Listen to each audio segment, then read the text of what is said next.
देश में कोरोना की रोकथाम के लिए टीकाकरण अभियान जारी। अब तक लग चुके हैं 33 करोड़ 28 लाख से ज्यादा टीके।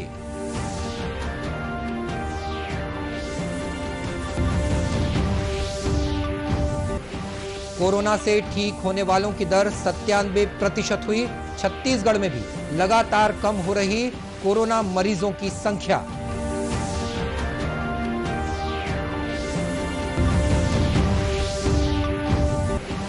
रायपुर जिला प्रशासन ने भोजनालय और होटल में रात 8 बजे तक भोजन करने की दी अनुमति।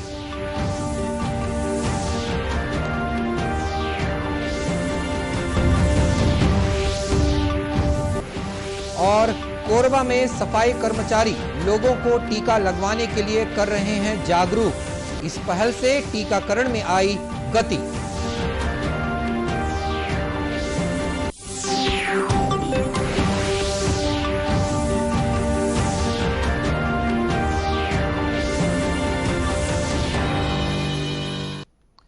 नमस्कार, आप देख रहे हैं दूरदर्शन समाचार। मैं हूं मनीष अहलुवालिया और अब समाचार विस्तार से। देश में कोरोना की रोकथाम के लिए टीकाकरण अभियान तेज गति से जारी है। इसके तहत अब तक 33 करोड़ 28 लाख से ज्यादा टीके लगाए जा चुके हैं। केंद्रीय स्वास्थ्य मंत्रालय ने बताया कि स्वास्थ्य कार्यकर्ताओं के साथ ही पहली पंक्ति के कर्मचारियों को भी बड़ी संख्या में वैक्सीन की दोनों खुराक दी जा चुकी है। इसके अलावा 18 से 44 वर्ष की आयु वर्ग में भी टीकाकरण अभियान तेज गति से चल रहा है। स्वास्थ्य मंत्रालय ने सभी राज्यों को वैक्सीन की पर्याप्त डोज उपलब्ध कराने के लिए बड़े पैमाने पर तैयारी की है। वहीं प्रदेश में टीकाकरण अभियान भी जोर शोर से चल रहा है। अब तक 93,37,000 से ज्यादा डोज लगाई जा चुकी हैं। कल करीब 2.25 लाख लोगों को कोरोना के टीके लगाए गए। राज्य में इस अभियान के लिए 4,380 केंद्र बनाए गए हैं।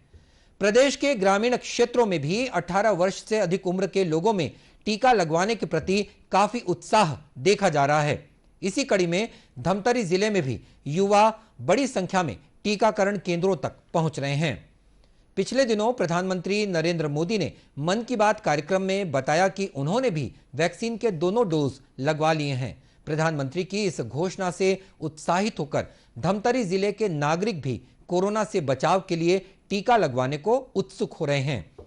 इसी जिले के दिव्यांग युवा योगेश्वर सिंह चौहान ने बताया कि उन्होंने कल वैक्सीन का पहला डोज लगवाया। योगेश्वर का कहना है कि कोरोना से बचाव के लिए टीकाकरण बहुत जरूरी है। उन्होंने सांकेतिक भाषा में यह बताया कि टीका लगवाने से हम सभी अपनी सुरक्षा के प्रति बेहतर ढंग से आश्वस्त हो सकते हैं। वहीं टीका लगवाने वाले अन्य युवाओं ने कहा कि कोरोना जैसी महामारी से बचने के लिए हमें टीका लगवाने के बाद भी सावधानी बरतना जरूरी है। और इन्हें बढ़िया फील हो रहा है, कोई भी प्रकार से परेशानी नहीं है।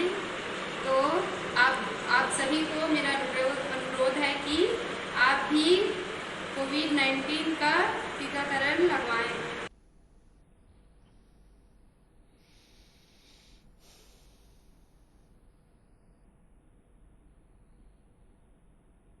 मैं चाहूँगी कि जिस तरह से हमारे माननीय प्रधानमंत्री मोदी जी ने उन्होंने भी दोनों डोज लगवा लिए, उनकी माता जी ने भी दोनों डोज लगवा लिए, तो मैं चाहूँगी मेरे देश के जितने भी वासी हैं वो सभी ये जो इम्यूनिटी डेवलप करने के लिए वैक्सीन दी जा रही, जैसे कोविशील्ड हो गया है, कोवैक्सीन हो गया है, और भी कई सारी वैक्सीन बाहर से भी इम्पोर्ट की जा रही है हमारे देश के लिए, जैसे कि स्पुतनिक भी हो गया, अभी फाइजर भी आने वाला है।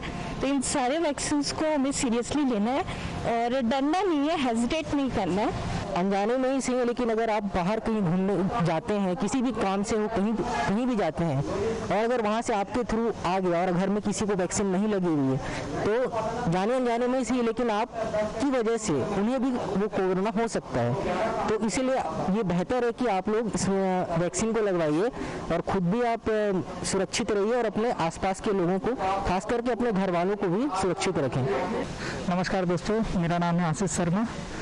मैंने कोविड वैक्सीन के दोनों टीके लगवा चुकी है और मैं आज इसके फ़ायदे आपको बताने वाला हूँ। मेरा फ़ायदा बताने का कारण यह है कि इसमें आप लोग भी वैक्सीन लगाने के लिए प्रेरित हो सके। इसके फ़ायदे ये है कि हम आज जैसे कोरोना की बीमारी में देख रहे हैं कि हम अपने आपसी घनिष्ठ लोगों को भी खो रहे हैं। अगर हम कोरोना की टीका दोनों वैक्सीन को अगर लगवाते हैं तो कम से कम इसमें यह है कि हम कोरोना की गंभीर बीमारी तक नहीं जा पाएंगे, हॉस्पिटल में भर्ती होने की स्थिति नहीं आ पाएगी। थोड़ी बहुत जो प्रॉब्लम होती है वैक्सीन लगाने का, जो साइड इफेक्ट होता है, 1-2 दिन के लिए हल्का सा बुखार आना, ये इससे कुछ फर्क नहीं पड़ता। अपने लिए ये अच्छी बात है कि गवर्नमेंट ने इतनी अच्छी फैसिलिटी दी है, फ्री में वैक्सीन का टीका दे रही है। माननीय प्रधानमंत्री जी भी वैक्सीन लगवा चुके हैं। तो मैं आपसे निवेदन करता हूं कि आप सभी लोग कोरोना के जो टीका है उसका दोनों डोज जल्द से जल्द लगवाएं। इन युवाओं ने कहा कि टीकाकरण के बाद भी कोरोना से सावधान रहने के लिए मास्क पहनना और 2 गज की शारीरिक दूरी बनाए रखना जरूरी है। देश में कोरोना से ठीक होने वालों की दर लगभग 97% हो गई है। पिछले 24 घंटों के दौरान देश में कोरोना के करीब 45,000 नए मरीज सामने आए हैं। संक्रमण की साप्ताहिक दर भी 2.5% रह गई है। अब तक देश में करीब 3 करोड़ लोग कोरोना से स्वस्थ हो चुके हैं। पिछले 24 घंटों के दौरान 60,000 से ज्यादा मरीज स्वस्थ होकर घर लौट चुके हैं। स्वास्थ्य मंत्रालय ने बताया है कि लगातार पिछले 49 दिनों से ठीक होने वाले मरीजों की संख्या नए मरीजों की संख्या से ज्यादा बनी हुई है। स्वास्थ्य मंत्रालय ने यह भी बताया कि अब तक देश में 41 करोड़ से ज्यादा लोगों की कोरोना जांच की जा चुकी है। देश के विभिन्न राज्यों में कोरोना महामारी की दूसरी लहर अब नियंत्रण में आने लगी है। वहीं छत्तीसगढ़ में भी कोरोना के सक्रिय मरीजों की संख्या काफी कम हो गई है। कल प्रदेश में 383 नए मरीज सामने आए। राजधानी रायपुर में कोरोना के 19 मामले सामने आए, जबकि सबसे ज्यादा 54 मामले सुकमा में दर्ज किए गए। इसके अलावा बीजापुर में 34, जांजगीर चांपा में 28 और दुर्ग जिले में 26 नए मामले सामने आए। वहीं कल पूरे प्रदेश में कोरोना से 2 मरीजों की मृत्यु हुई है। राजधानी में अब रात के समय बाहर से आने वाले लोगों को भोजन की समस्या नहीं रहेगी। जिला प्रशासन ने सभी भोजनालय और रेस्टोरेंट्स में रात 8 बजे तक भोजन करने की अनुमति दे दी है। इससे पहले रेस्टोरेंट को रात 10 बजे तक खुला रखने की अनुमति दी गई थी, लेकिन वहां बैठकर खाना खाने की इजाजत नहीं थी। अब प्रदेश में कोरोना की स्थिति सामान्य होने पर भोजन करने की व्यवस्था भी बहाल कर दी गई है। इससे होटल में काम करने वाले कर्मचारियों के रोजगार की समस्या भी दूर हो सकेगी। जिला प्रशासन ने रेस्टोरेंट संचालकों से कहा है कि लोगों को भोजन कराते समय भी कोरोना से बचाव के उपायों का पालन करना जरूरी होगा। जिला प्रशासन के इस नए आदेश का आम नागरिकों ने भी स्वागत किया है। रोजगार के सिलसिले में विभिन्न स्थानों की यात्रा करने वाले नागरिकों का कहना है कि होटल में रात 8 बजे तक भोजन करने की व्यवस्था से उनकी परेशानी दूर हो गई है। नहीं खुले होने से तो भारी दिक्कतें हो रही थी। जैसे हम लोग यहाँ से बाहर से आए हैं, 200 किलोमीटर दूर से आए हैं, तो अगर नहीं खुला होता तो परेशान होते, भूखे प्यासे, ना पानी मिलता है ना खाने को मिलता है। कुछ रेस्टोरेंट जो अच्छे हैं उनको खोलना चाहिए, जहाँ पर मतलब सैनिटाइजेशन और सब चीज़ किया जाता है, तो उस हिसाब से ठीक है, ये ज़रूरी है। सुविधा हुई तो अच्छी बात है ना, सबको अपना रोजगार मिल रहा है, अपना काम मिल रहा है। जो गरीब आदमी जो घर में होटल में काम करते हैं उनको खाना, जब पैसे ही नहीं रहेंगे खाएंगे क्या? जब होटल खुले जब ही उनको नौकरी मिलेगा, जब ही पैसा मिलेगा, जब ही उनको कुछ होगा ना। और जिला प्रशासन के इस आदेश से होटल और भोजनालय के कारोबार में भी निश्चित रूप से गति आएगी। छत्तीसगढ़ में आवागमन की सुविधा को और बेहतर बनाने के लिए लगभग 2,500 करोड़ रुपए की लागत से 443 सड़कों और पुल पुलियों का निर्माण कराया जाएगा। प्रदेश के मुख्य सचिव अमिताभ जैन की अध्यक्षता में राज्य सड़क और अधोसंरचना विकास निगम की बैठक में इन निर्माण कार्यों को मंजूरी दी गई। इसमें नई सड़कों के निर्माण के साथ ही पुरानी सड़कों की मरम्मत का काम भी शामिल है। मंत्रालय में हुई निगम की बैठक में सड़कों और पुल पुलियों के निर्माण की निविदा दर को भी प्रशासकीय मंजूरी दी गई। बैठक में निगम के अधिकारियों द्वारा 86 निर्माण कार्यों का प्रस्ताव पेश किया गया। इनमें से 82 कार्यों के लिए 1,333 करोड़ रुपए की मंजूरी दी गई। वहीं 161 अन्य निर्माण कार्यों के लिए 1,119 करोड़ रुपए स्वीकृत किए गए। ये सभी कार्य राज्य के 24 जिलों में किए जाएंगे। बताया गया है कि इसके लिए सड़क तथा अधोसंरचना विकास निगम द्वारा वित्तीय संस्थाओं से ऋण लेकर कार्य की शुरुआत की जाएगी। निगम के प्रबंध संचालक हिमशेखर गुप्ता ने बताया कि इन निर्माण कार्यों में सड़कों और पुल पुलियों के चौड़ीकरण और नवीनीकरण का कार्य भी शामिल किया गया है। कोरोना संक्रमण से बचाव के लिए जहां एक ओर देश भर में टीकाकरण अभियान चलाया जा रहा है, तो वहीं साफ सफाई पर भी विशेष ध्यान दिया जा रहा है। खास बात यह है कि स्वच्छता के काम में सफाई मित्र लोगों को टीका लगवाने के लिए भी जागरूक कर रहे हैं। कोरबा में महिला सफाई मित्रों ने घर घर जाकर कचरा इकट्ठा करने के साथ ही लोगों को टीका लगवाने के लिए भी प्रेरित किया है। यह सिलसिला अभी भी जारी है। इस अनूठी पहल के बारे में कोरबा नगर निगम के आयुक्त कुलदीप शर्मा ने बताया कि महिला सफाई मित्रों ने लोगों को टीका लगवाने के लिए खुद ही पहल की है। अच्छी बात यह है कि उनके इस प्रयास में आंगनवाड़ी के कार्यकर्ता और शिक्षा विभाग के कर्मचारी भी सहयोग कर रहे हैं। श्री शर्मा ने बताया कि सभी के मिलेजुले प्रयासों का असर यह हुआ कि अब हर दिन करीब 4000 लोगों को टीके लगाए जा रहे हैं। देखिए, वैक्सीनेशन के संदर्भ में नगर निगम, हेल्थ डिपार्टमेंट, आंगनवाड़ी डिपार्टमेंट और शिक्षा विभाग के द्वारा महत्वपूर्ण रूप से सभी के द्वारा समन्वित रूप से पहल की जा रही है। लेकिन हमारी स्वच्छता दीदी हर घर घर में जाती हैं, तो हमने उनके माध्यम से भी लोगों से रिक्वेस्ट किया है कि लोगों से पूछें और सभी लोगों को जागरूक करें घर में जाके कि वो भी अपना वैक्सीनेशन कराएं, जिससे कि एक जो सुरक्षा का भाव है वो और मजबूत होगा। इस अभियान में सक्रिय भूमिका निभाने वाली सफाई मित्र नीता विश्वकर्मा ने बताया कि वे हर दिन अनेक घरों में जाती हैं और वहां से कचरा इकट्ठा करने के साथ ही घर के लोगों को वैक्सीन लगवाने के फायदे भी बताती हैं।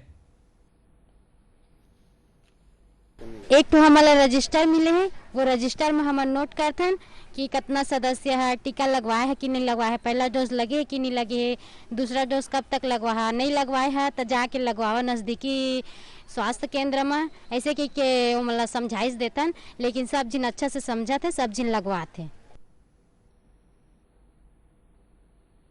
एक और सफाई मित्र रामकुमारी साहू ने बताया कि अपनी दैनिक जिम्मेदारी के साथ साथ जब वे जागरूकता के इस अभियान में सहयोग करती हैं तो उन्हें बहुत संतोष मिलता है।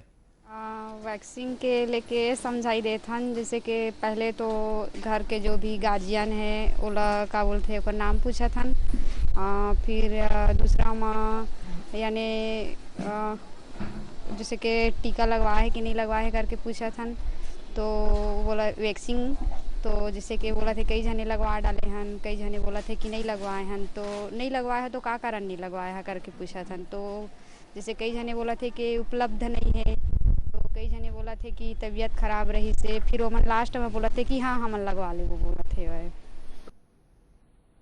सफाई मित्रों के इस अनूठे अभियान का असर ये हुआ कि कोरबा जिले में अब तक 3.5 लाख से ज्यादा लोगों को टीके लगाए जा चुके हैं और यह संख्या हर दिन लगातार बढ़ती जा रही है। बच्चों में डायरिया को रोकने और इस बीमारी को नियंत्रित करने के लिए कल से पूरे प्रदेश में डायरिया नियंत्रण पखवाड़ा मनाया जाएगा। इस दौरान प्रदेश के सभी स्वास्थ्य केंद्रों में डायरिया से प्रभावित लोगों को ORS के घोल देने की व्यवस्था की जाएगी। साथ ही लोगों को डायरिया से बचाव के बारे में जानकारियां भी दी जाएंगी। स्वास्थ्य विभाग की संचालक डॉक्टर प्रियंका शुक्ला ने सभी जिलों के चिकित्सा अधिकारियों से कहा है कि वे अपने क्षेत्र में डायरिया को रोकने के लिए सभी आवश्यक कदम उठाएं। डॉक्टर प्रियंका शुक्ला ने चिकित्सा अधिकारियों से कहा है कि इस बीमारी से प्रभावित लोगों को ORS का घोल और जिंक टैबलेट पर्याप्त मात्रा में उपलब्ध कराई जाएं। इसके अलावा डायरिया से बचाव के लिए ग्रामीण क्षेत्रों में दीवार लेखन का उपयोग करें। वहीं शहरी क्षेत्रों में सोशल मीडिया के जरिए लोगों तक डायरिया से बचाव की जानकारी पहुंचाई जाए। पिछले एक हफ्ते से छत्तीसगढ़ सहित पड़ोसी राज्यों में मानसून कमजोर पड़ गया है। इस वजह से चालू खरीफ मौसम में खेती किसानी का काम भी कुछ हद तक प्रभावित हो रहा है। मौसम विभाग के अनुसार बीते सोमवार से देश के विभिन्न इलाकों में वर्षा में कमी दर्ज की गई है, जबकि इसके पहले अधिकांश राज्यों में मध्यम से तेज वर्षा लगातार हो रही थी। पिछले 3 दिनों में वर्षा की कमी लगभग 50% रही, जो कि सामान्य से बहुत कम है। इसे मौसम विज्ञान के शब्दों में मॉनसून ब्रेक कहा जाता है। मौसम वैज्ञानिकों के अनुसार जब मॉनसून समय से पहले ही पूरे देश में पहुंच जाए और उसके बाद वर्षा की स्थिति कमजोर हो जाए तो इसे मॉनसून ब्रेक कहा जाता है। छत्तीसगढ़ में भी अगले 2 से 3 दिनों तक तेज वर्षा होने के आसार नहीं हैं।